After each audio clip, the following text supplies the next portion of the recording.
On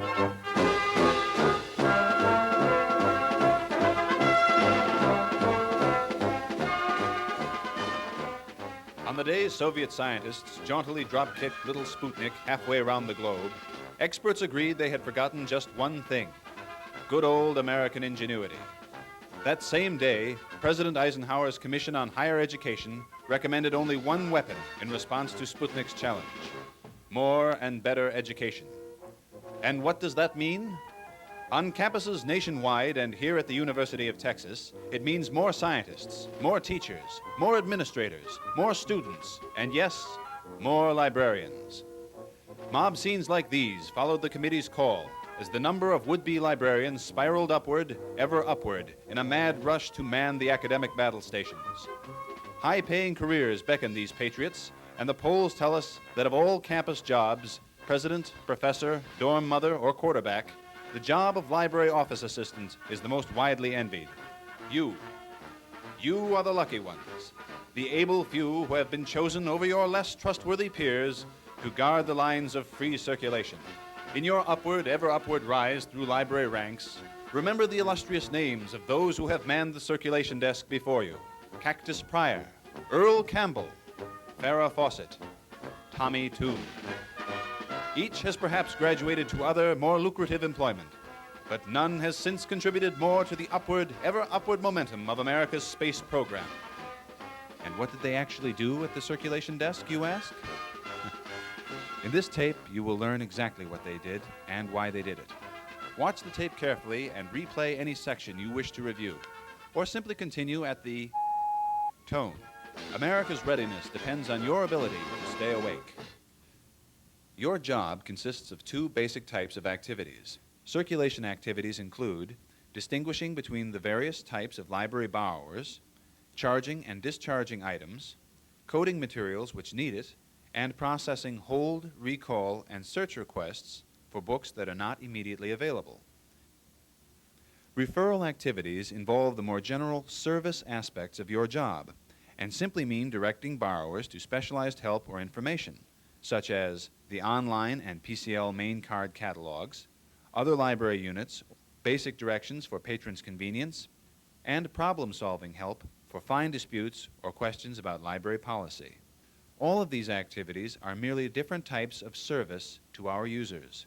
For some, you may be the first or perhaps the only contact with the library system, and this makes it very important that you communicate correct information and an interest in helping them.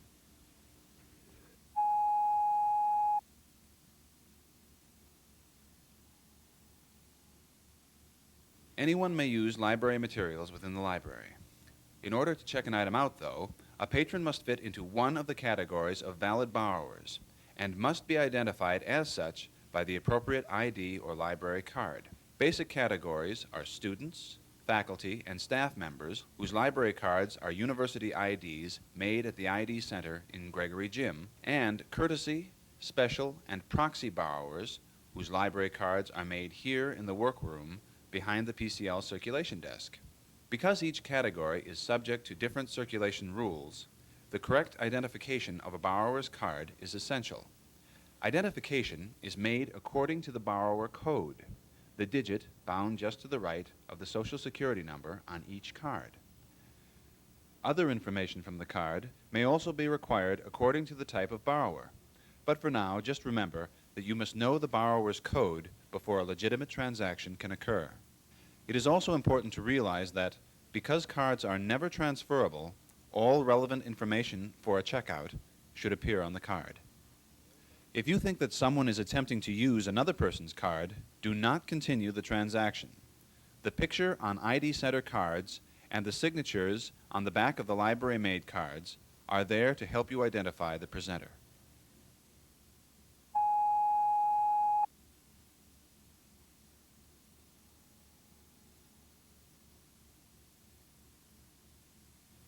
After you have identified the borrower's category, the next piece of information needed to check out an item is the type of material. Normal loan periods are assigned to each borrower code for regular books from the stacks, and these are the same throughout the library system. Undergraduate students and courtesy borrowers can check out these books for 2 weeks.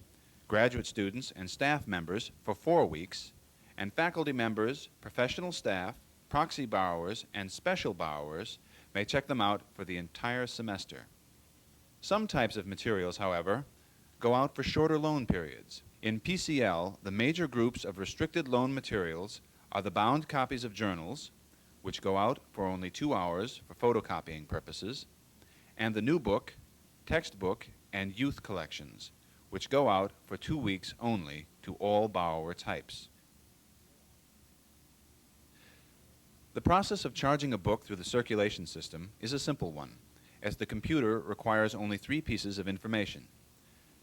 First, it needs the user's ID number, which can be typed from the keyboard or read directly from the card with an OCR, or optical character reader wand. Next, an item number, which is located on the label inside the item, is entered in the same manner. Finally, the computer needs to connect a loan period with each item so that it can calculate a due date or time for that item.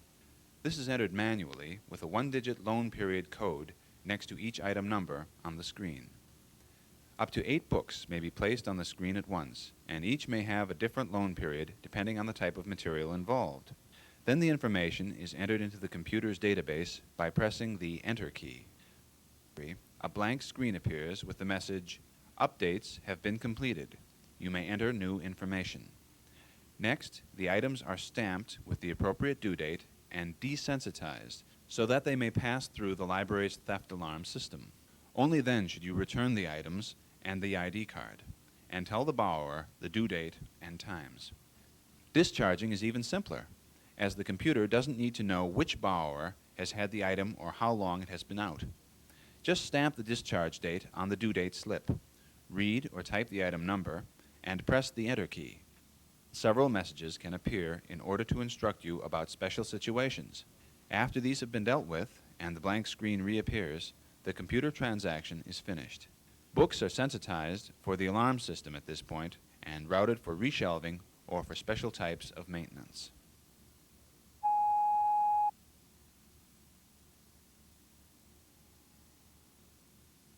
Some books do not have the unique item number which allows the computer to identify them, and are not in the online system. Books presented for checkout without this number should be given one, as they must be in the system in order to be charged. The coding table has 3 kinds of item number labels. Those which begin with the prefix 217 are to be used only for uncoded UN documents, while 116 labels should be used for all other government documents, and 110 labels are for all PCL books and bound journals. Each number on the label sheet is duplicated so that one label may be placed inside the front cover of the book, and the other attached to the coding flag. This process will allow the item to be attached to proper bibliographic and circulation information in the online system.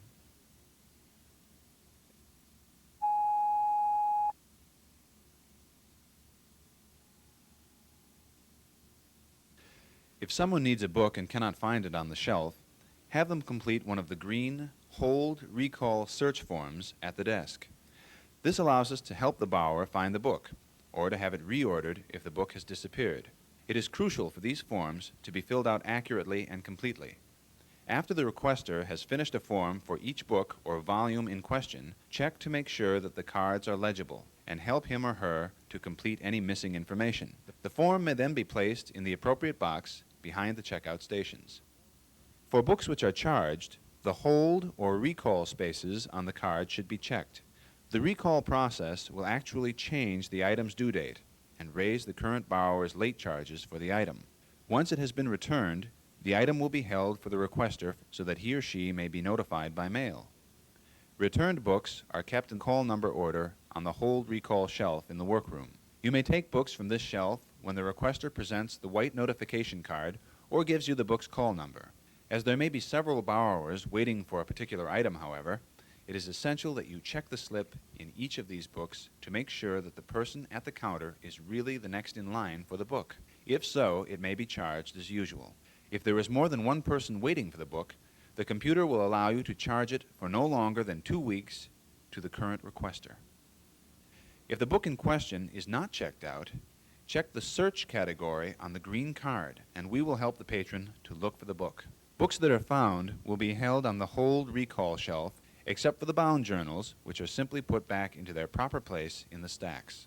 Searches still in progress are filed in the 2 boxes behind the checkout stations according to the month in which they were requested. Remember that the only information we have on the status of these books is that they are not on the shelves where they are supposed to be. We cannot guarantee finding a book within a certain time limit. It is therefore wise for requesters to continue searching for books themselves. Often, books are merely waiting to be reshelved in the distribution areas on each floor or near the various photocopiers in the building, and patrons are advised to begin their searches there.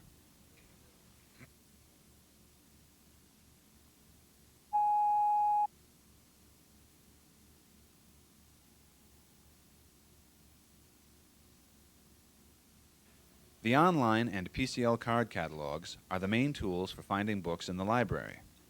Though each branch has a card catalog of its own materials, only the PCL main card catalog indexes materials in all of the collections.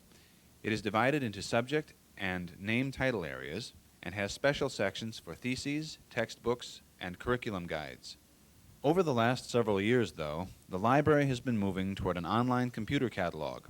And in fact, there have been no new cards added into the card catalog since 1985. At this point, this means that neither system is entirely complete, and users should know that thorough searching may involve both. Eventually, the online system will include all of the library's holdings. It is capable of various kinds of automated searching as well as complete bibliographic retrieval for particular items. And it ties in with the library's circulation system so that patrons can see a book's due date if it is checked out. Terminals are available at all library units, and at PCL they may be found in the reference, card catalog, reserve, and periodical areas, as well as the reference limited areas in the stacks. The system may also be accessed by computer from a home or office with the use of a modem. Staff at the information desk have printed material about outside access and other related services, and they can also help patrons to use the catalog.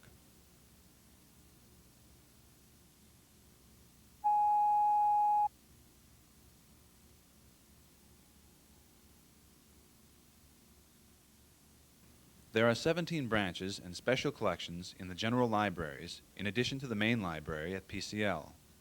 Except for the undergraduate library, which houses a generalized collection of limited loan materials, each is specialized to some degree according to subject matter.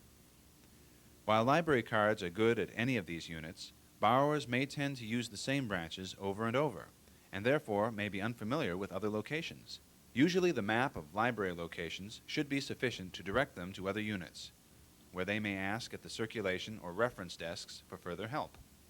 Be aware, however, that each unit varies in terms of loan periods and hours of operation, so that correct information for PCL may not translate to other locations. Several other library units are housed here at the PCL as well. These include the PCL Reserve Unit behind the glass doors at the end of the lobby and the reference room across the lobby from the circulation desk.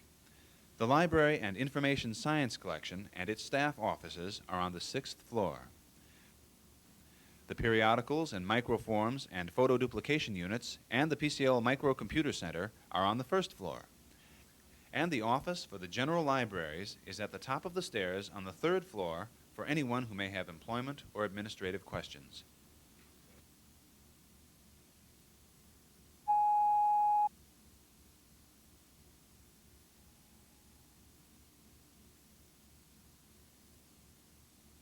On level 2 in PCL, payphones are available in the entryway near the front doors, and public lockers in the same area cost 25 cents per use.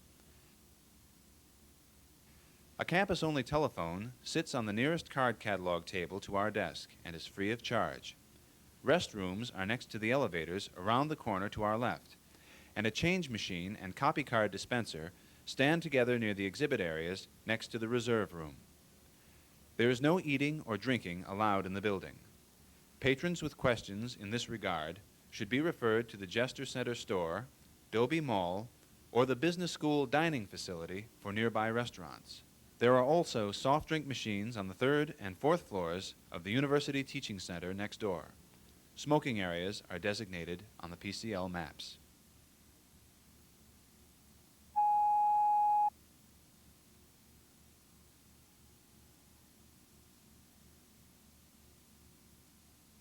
For more difficult questions about library policy with which you are unfamiliar, or about specific fines or overdue books, or in fact for anything about which you feel uncertain, refer the borrower to a desk supervisor.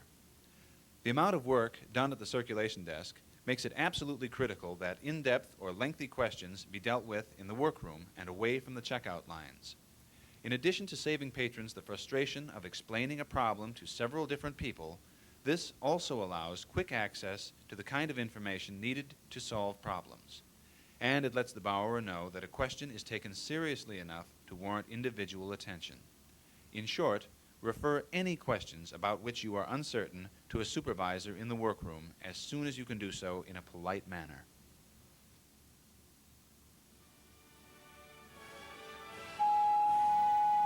The library is truly the heart of any great university. And here at UT, over 6 million books cajole faculty and students alike, as if to say, read more, read faster, read better. Though the latest academic techniques ensure that scholars receive an optimum amount of knowledge for each acre of material ingested, even the most experienced professor may sometimes feel lost in the shuffle, a little like the proverbial salmon swimming downstream, and our job is to help. The freshmen of today will graduate into the cosmonauts of tomorrow. And when graduation day finally arrives, and those freshmen blast off into the rarefied, sublime stratosphere of research, scholarship, and leveraged buyouts, we'll know that the library did its part to boost them into orbit. 10, 9, 8, the countdown has begun. 7, 6, 5, America's future, ready for liftoff. 4, 3, 4, 3, 4, 3. Okay, turn off the tape, man those battle stations, and forward into the future.